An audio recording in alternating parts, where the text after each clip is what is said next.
women's pound-for-pound fighter in the world, Amanda Nunes. Amanda, thank you for the time today. Thank you. Appreciate it.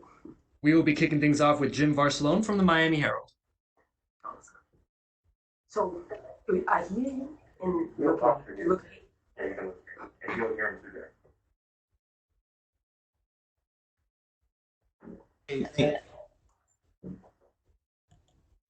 Jim, you are unmuted. You're good to go. Thank you, Amanda. How are you? Good. Good, good. Hey, have you watched any of the recent UFC shows when it returned? And if so, were you able to get a feel what's going on with no crowds and even the smaller cage by watching it on TV? Yeah, I think it's like pretty cool, you know. It's a different experience. We'll be able to listen the corners. That is gonna be very, very good. But of course we miss all the fans, you know. But as soon as everything's gonna pass and everything's gonna come back normal. What has American Top Team meant to you, Amanda? My gym, Yes, American Top Team. What has it meant to you? you know, it's the best gym on the planet. You know, since I stepped in that gym, everything changed in my life. That gym means a lot to me. How are you looking at this fight? As far as past fights you've had, not looking ahead to the future, just what are you looking for out of yourself for this fight? You know, what I look for is like, I feel like everything, what I'm gonna do, I have to step first in the cage, you know, to see what is my game plan I'm gonna put in that. So I feel like 5 rounds, I expect this fight is gonna be a better. Felicia is a tough opponent. And yeah, I expect to be very sharp, you know, very smart, and then wait to the best moment to finish this fight. Was there any difference in training because of the pandemic, because of COVID-19? Did you have to do anything differently? You know, we just talk about the gym now. Like, the gym will make everything easy for us. They leave the doors open for me. You know, we make a very good schedule. We train separate from everybody. Everybody trains separate from everybody. You know, everybody have your time to go to the gym, and they sanitize everything. We clean ourselves when we're out too, and stay home, gym, home, and I'll be able to do my whole camp, and I'm ready to go. And what do you think of your opponent? And did you watch the battle she had with Cyborg? And do you even do things like that? Watch their prior battles, watch their other fights to try to pick things up? Yeah, for sure. I have a breakdown on her, especially with that fight against Chris. That was a good view, you know, from her game. And I know she's gonna try to clinch. I know she's gonna try to put me against the cage. But you know, I'm ready. I have like a very good strategy for her, and I'm gonna be ready for everything she's gonna bring Saturday. And lastly, Amanda, you are the best fighter in the world. You have 2 championship belts. Any chance of going for 3, 4, 5 championship belts? I wish it, but like this weight, lose weight sucks. You know, I feel like um, go down to 125. Like for me, I don't think that is gonna happen. You know, I'm like I have so much to lose if I go down, and I prefer to stay here. You know, 135, 145 for me work pretty well. I thank you, Amanda. Thank you. And we will take our next question from Gustavo Falden with ESPN Brazil. Oi, Amanda, tudo bom? Tudo bom? Beleza?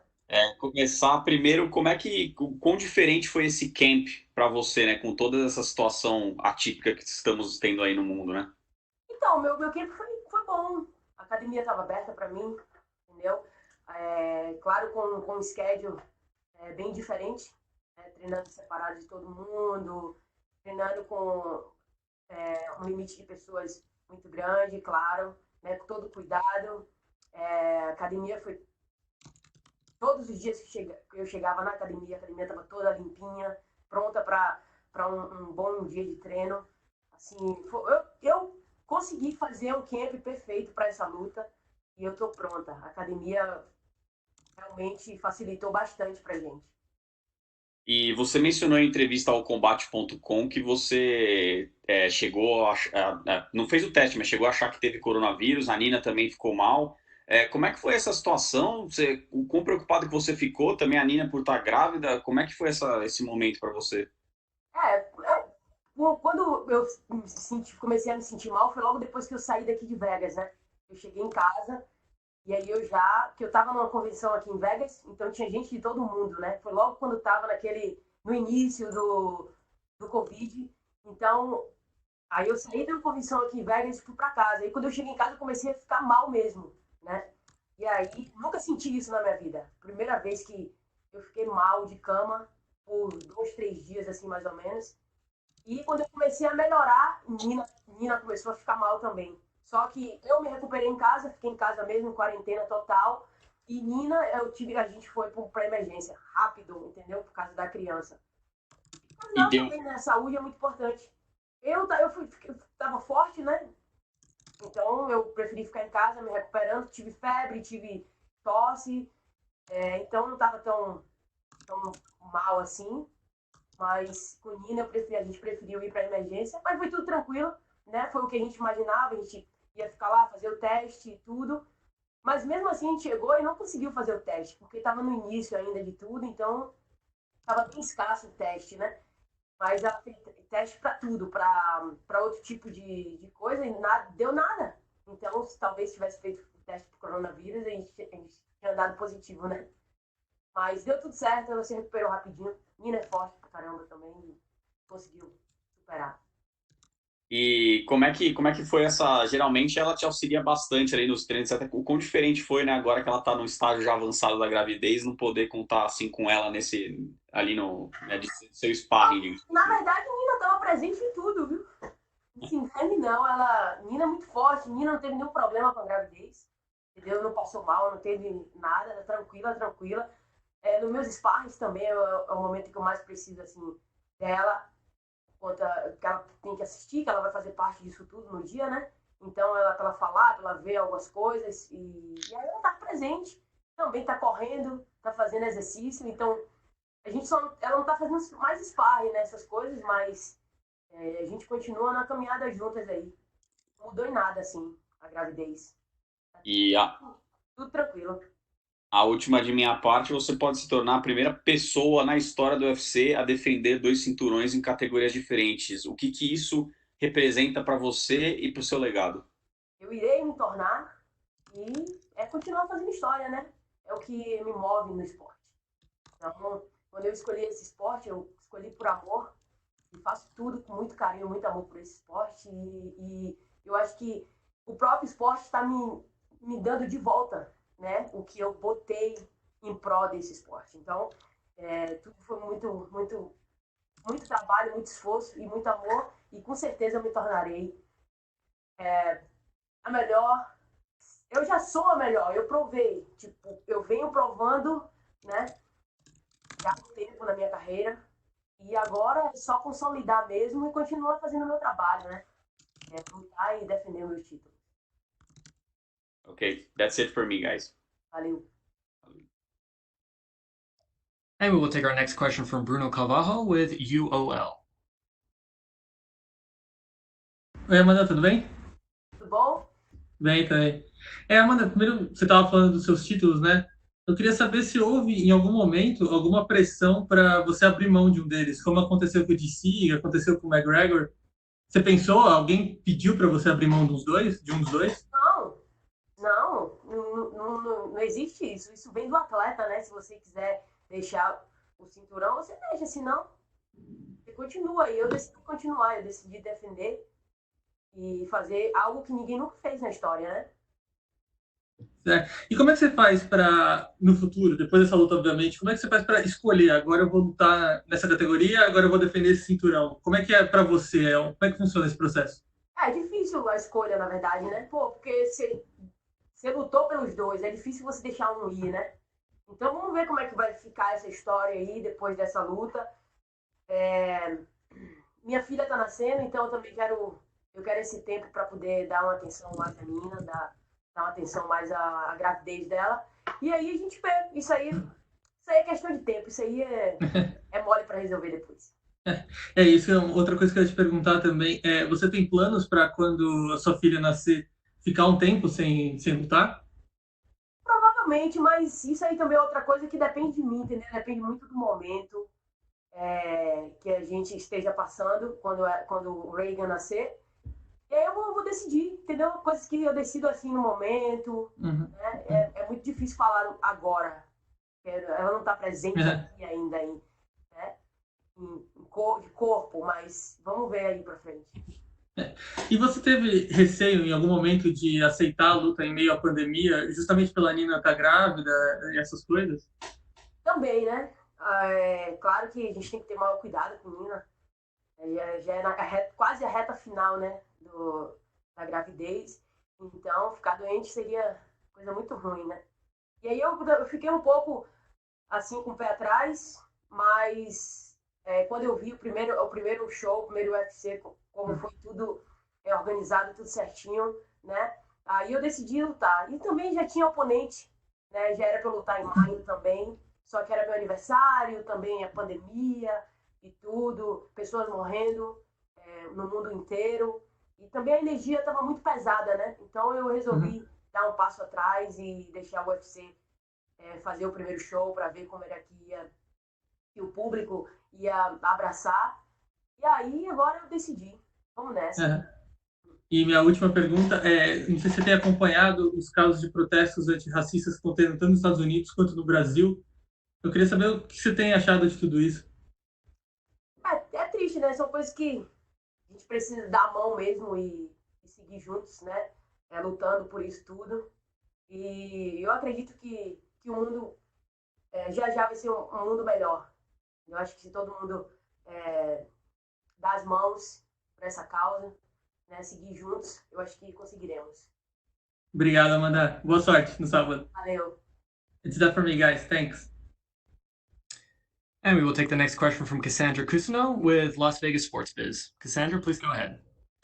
Hi there, Amanda. So, as you are expecting to grow your family and become a mother, has your perspective changed at all in terms of your fighting career? No, actually motivated me, you know. It's just a baby, you know. Just grow my family and live a different life, you know. Experiment. I feel like happiness is the best thing my baby is bringing to me right now. And you've got a lot of records in the books already, and when you go into the UFC Hall of Fame, which you will go into the UFC Hall of Fame, have you thought of the fact that you could actually be the first mother who's a champion in the UFC? I know Michelle Watterson has talked a lot about mom champ, but you actually were more than likely going to be the first one to do it. Honestly, like my life in this sport and make history, you know. And Saturday, I'm gonna follow that path, you know, make history. Be a mother is coming with it, but my big things right now is that fight, you know.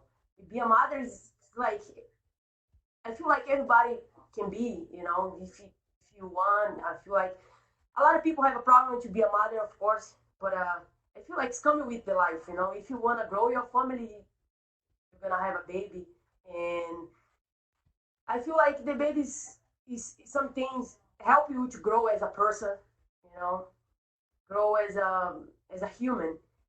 You know, you have something else to think about it now, you know, and yeah, I feel like be a mother, be a champion, school, you know, but it's not something that I think about it, you know, really.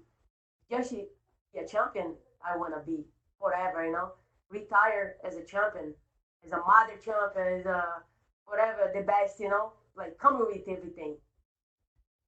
And looking at Saturday's fight, you had mentioned a few weeks back that you thought that you had come in contact with COVID-19. How are you feeling now, and will you be taking the antibodies test in addition to the actual positive test? No, I didn't. So I have a test here with UFC, but I don't know if I really have it before. But I feel 100%, you know. I'm ready to go. If I feel bad, I will take the fight. Ready to go.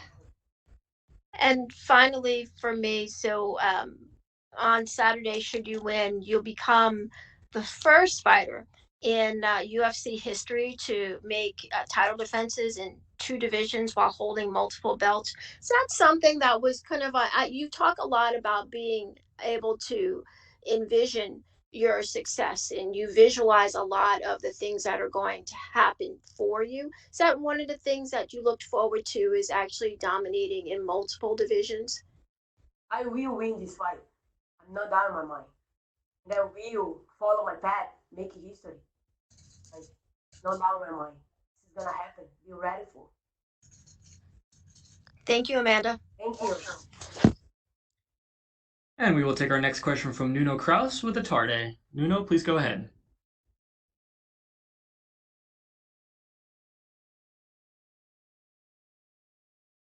Oops, sorry, Nuno, you are now unmuted and good to go, sir.